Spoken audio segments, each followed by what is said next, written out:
Shalom, peuple de Dieu. Que Dieu vous bénisse. Bon après-midi à vous, mes frères et sœurs, mes chers prédicateurs, vous tous qui étiez à l'église ce matin. Bon après-midi. Que le bon Dieu vous bénisse. C'est votre serviteur, Gédéon Boutama, le pasteur de l'église Arc-en-Ciel Tabernacle. Je suis au devant de vous cet après-midi pour essayer de parler avec vous et aussi donner quelques écritures sur la chose ou les slogans qui se passent sur les réseaux sociaux, matin, jour, nuit, Branham ou rien, Jésus-Christ ou rien, la parole ou rien, mon pasteur ou rien, donc c'est beaucoup. Alors cet après-midi, je suis venu au devant de vous pour essayer de parler aussi un tout petit peu sur cela. Avant que je puisse commencer, je vais essayer de parler quelque chose à mes chers frères, pasteurs, sœurs, tout le monde qui croit les messages du temps de la fin en général. Moi, je suis tonnerre révélé. Moi, mon tonnerre n'est pas révélé. Moi, je suis seconde venu. Moi, je ne le suis pas. Moi, je suis ça. Alors, tous qui croient les messages de William Aro Branham, peu importe vos croyances et vos doctrines, je voulais vous dire quelque chose. Mes frères et sœurs, nous sommes tous des Branham. Nous devons nous battre derrière la maison, derrière Branham. Alors, nous ne devons pas faire quelque chose pour que les gens qui ne sont pas du message puissent arriver à se moquer de nous ou à parler à mal de nous.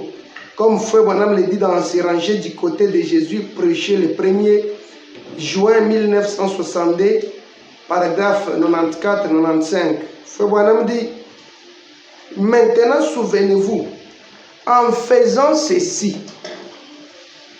vous découvrirez qu'il peut y avoir des fois où vous serez en désaccord avec frère Intel.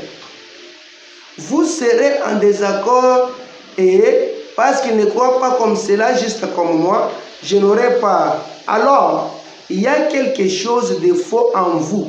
Ce n'est pas qu'il y ait quelque chose de faux chez les autres frères, c'est en vous qu'il y a quelque chose qui ne marche pas. Quand les frères qui essayent de tenir ensemble, il dit, il y a une chose, nous sommes 9, nous les Branham, et nous nous battions comme des petits chiens. Mais après tout, après que la bagarre était finie, nous étions toujours des Branham. L'un reconnaissait que l'autre était un Branham, et celui-là reconnaissait que j'étais un Branham. Voyez-vous, mais nous nous battions. Vous les faites dans vos familles, mais ils sont toujours vos frères. Et c'est comme ça, nous pourrions avoir des opinions divergentes, c'est tout à fait normal. Mais nous restons toujours un. Nous sommes un en Christ. Nous croyons ces messages et restons avec cela. Mon frère, ma soeur, peu importe ta doctrine, peu importe quoi, peu importe ce que celui-ci dit ou celui-là dit, bien que notre source, c'est William Aro Branham, nous devons rester un en Jésus-Christ et avoir l'amour les uns aux autres. Je prends aussi, Dieu mal compris. Dieu mal compris prêché le 23/7/1961, paragraphe 161. Frère Branham dit, vous savez, mal comprendre nous plonge dans tant de tourments. Très souvent, les gens répètent des choses venant de quelqu'un d'autre, alors qu'ils les ont mal comprises. Cela cause des ennuis à la personne. Je crois qu'il nous serait avantageux et bien d'entendre simplement jusqu'à ce que nous ayons compris quelque chose avant d'en parler. Ne le pensez-vous pas? Vous voyez, c'est Frère Branham qui dit. Il dit qu'aujourd'hui, les gens, parce qu'ils comprennent mal les choses, ils trouvent beaucoup de nuits. Oh, il a dit Branham ou rien. Il a dit Jésus-Christ ou rien. Il a dit la parole ou rien. Il a dit mon pasteur ou rien. Tous, parfois vous pourrez derrière une même chose Mais la compréhension amène quelqu'un à haïr son frère. La compréhension amène quelqu'un à se moquer contre l'autre. Alors, il faut essayer de comprendre, lire et savoir qu'est-ce qu'il y a. C'est au moins ça. Je prends les parents rédempteurs. Prêcher les 2-10-1960. Paragraphe 92. Frère Branham dit. Et ces prédicateurs qui vous disent que la vie chrétienne est un lit de roses, soit ils vous séduisent, soit ils n'ont jamais accepté cette expérience eux-mêmes. Le monde vous hait, les gens vous haïront. Vous devez prendre le chemin de mépriser du Seigneur et on va se moquer de vous, vous ridiculiser ou faire n'importe quoi d'autre. Vous devez d'être différent. Vous êtes né d'une autre nation. Vous voyez? Vous aussi, quand on a dit, on a insulté, on a fait ça, on a critiqué, ça vous fait mal, ça vous choque. Oui, c'est ça qu'il faut me dire que c'est un chemin de quelqu'un méprisé. Tout n'ira pas comme si la roulette. Il faut me dire, la vie chrétienne, ce n'est pas un lit fleuri d'aisance. Non. Donc vous devez avoir des combativités, on doit vous ridiculiser, on doit se moquer de vous, vous faire ça et ça. Mais vous, restez dans la parole.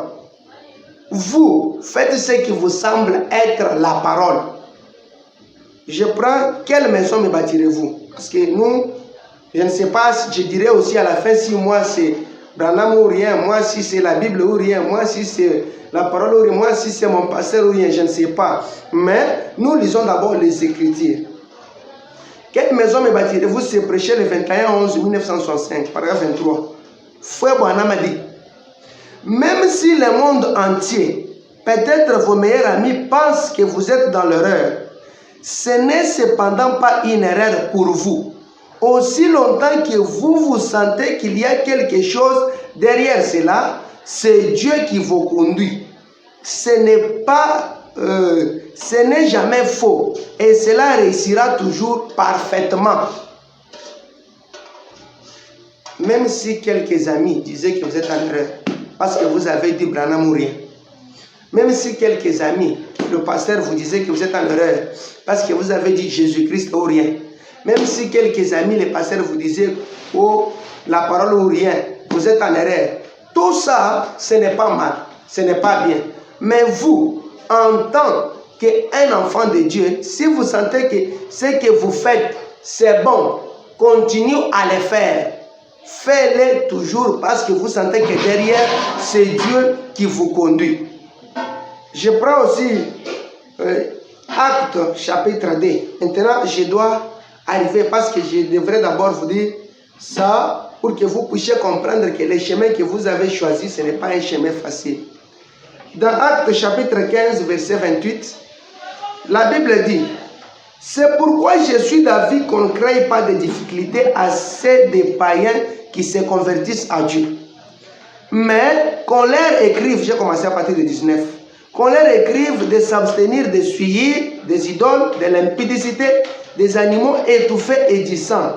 Car depuis bien des générations, Moïse a dans chaque ville des gens qui les prêchent, puisqu'on les lit tous les jours des sabbats dans les synagogues. » Donc, Moïse, qui était un prophète confirmé de Dieu, un prophète que Dieu avait envoyé pour libérer les enfants d'Israël, les gens, après avoir vu que Moïse, c'était quelqu'un qui était confirmé, qui devrait nous apporter les messages venant de la part de Dieu, les gens commençaient à prêcher Moïse, à chanter Moïse, à lire Moïse. Donc, ce que Moïse a dit, c'est ça ce que Dieu a dit. C'est au moins ça. Alors, jusque-là, il n'y a pas eu une erreur. Quand Moïse disait, tout le monde lisait Moïse, prêchait Moïse, là c'est cool, c'est dans la Bible, on croit cela. Parce que la Bible, c'est la parole. Ce n'est pas un humain qui l'a écrit, toute écriture est inspirée de Dieu. Je prends, rendre un service à Dieu en dehors de sa volonté, prêcher le 18 juillet 1965, paragraphe 187. Frère Branham a dit, C'était Moïse qui parlait à Israël après avoir été confirmé par Dieu avec la colonne de feu. Et après qu'il avait reconnu qu'il était confirmé comme serviteur de Dieu, chargé de les faire sortir. Et avant leur entrée dans le pays, avant leur entrée, Moïse dit, pour les paroles que je vous ai annoncées, je prends aujourd'hui à témoin contre vous les ciels et la terre. Si vous y ajoutez une chose ou si vous en retranchez un mot, vous ne resterez pas dans le pays que l'Éternel votre Dieu vous donne. Moïse a pris le ciel à témoin. Il a pris la terre à témoin. Il a pris les gens qui l'entouraient à témoin. Que toute personne qui devait ajouter ou retrancher quelque chose à tout ce que Moïse disait, donc, cela ne devrait pas retomber sur Moïse, ça devrait être le problème de celui qui a ajouté. Donc, les gens devraient dire que ce que Moïse a dit, faire que ce que Moïse a dit de faire. Donc, les gens là pouvaient dire Moïse ou rien. Si Moïse dit taisez-vous, les gens se taisent. Si Moïse dit sautez, les gens sautent. Si Moïse dit parlez, les gens parlent. Donc, c'était Moïse ou rien. Donc, si Moïse n'a pas parlé, les enfants ne parlaient pas. Pourquoi? Parce que Moïse était un prophète confirmé par Dieu, un serviteur de Dieu. Je pense que jusque-là, on se comprend. Jusque-là, on est d'accord. Je prends comment la foi agit. Vous voyez que quand Dieu envoie un prophète, derrière ce prophète-là, il y a les paroles qui accompagnent ce prophète-là. Une fois désobéir à ces prophètes, comme les gens avaient refusé de croire en Noé, ils étaient retrouvés que le déluge les avait tous tués. Donc Noé était un absolu. Avec son arche, si vous entrez dans l'arche, donc vous êtes épargnés. Mais tout celui qui refusait, même si tu es à distance, et que tu vas, Noé fait l'arche. Mais tu n'entres pas dans l'arche, donc tu n'étais pas de Noé. Tu devrais toujours mourir par le déluge. Donc Noé était quelqu'un confirmé et envoyé par Dieu. Je prends comment la foi agit. C'est prêché le 16 8 1952. Je prends les paragraphes 7b et 8. Frère Branham dit, j'ai dit ce n'est pas la volonté du Seigneur. Oh, si c'est la volonté du Seigneur, et les ministères se sont en pris directement à moi, Branham, parce que j'ai dit que ce n'est pas la volonté du Seigneur.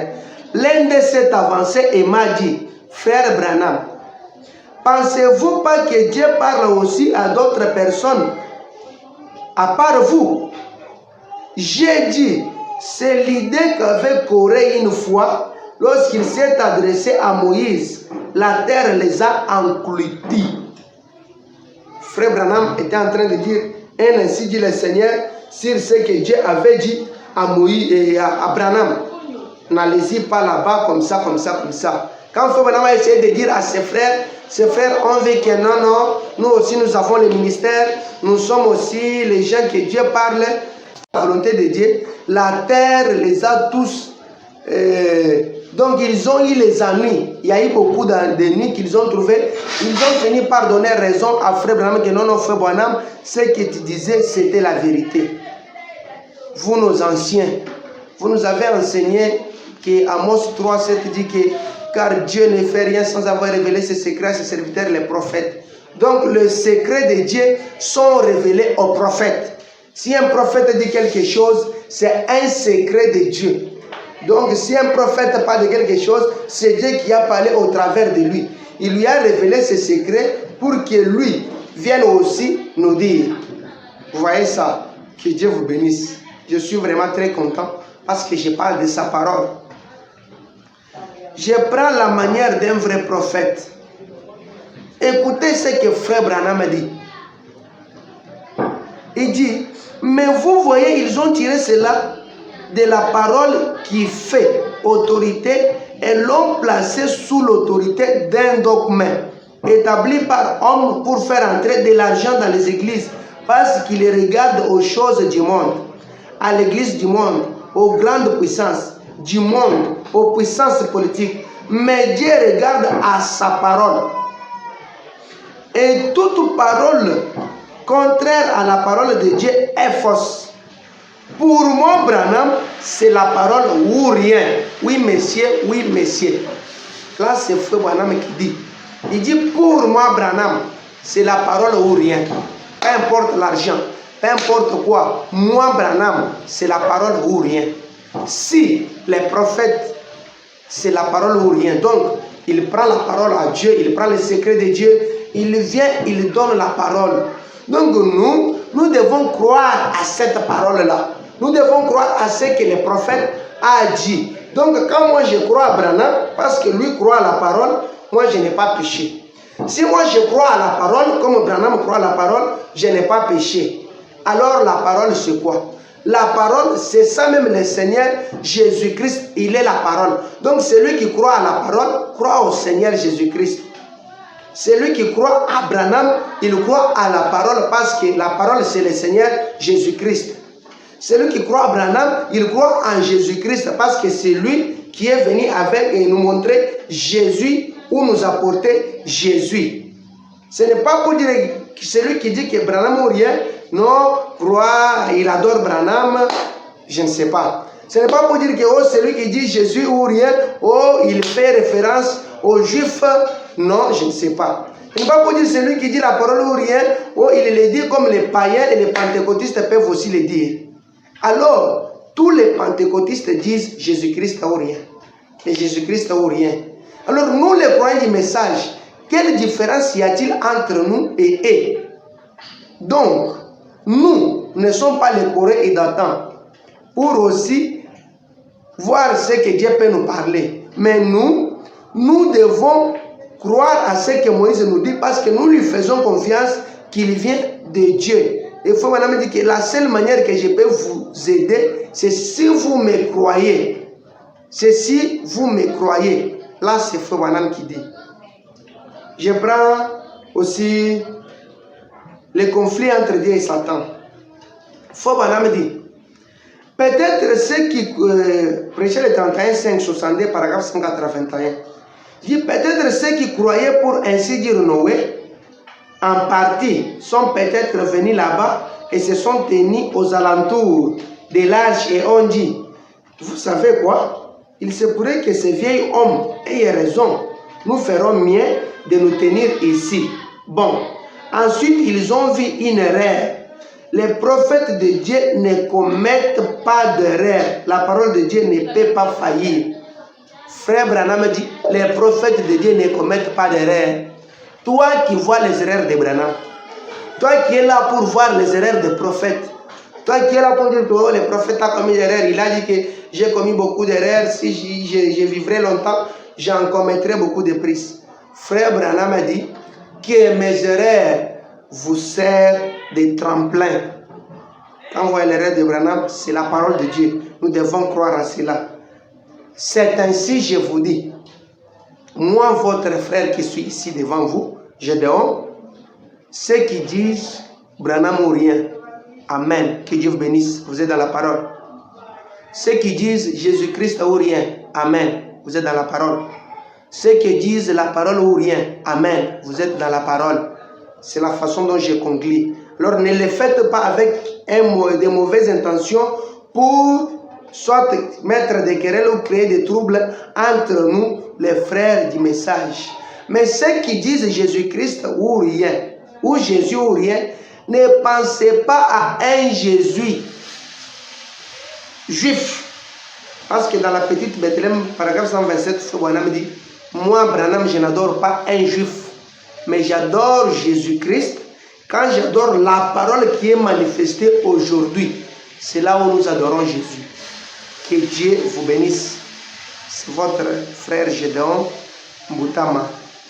C'est l'affaire Branham ou rien. Je pense que toute personne qui aura écouté cette petite exhortation sera bénie et aussi il saura comment le dire avec amour envers ses frères. Que Dieu vous bénisse. je reviendrai avec l'affaire d'aimer Branham plus que Jésus ou d'aimer Jésus plus que Branham. Que Dieu vous bénisse. Bye.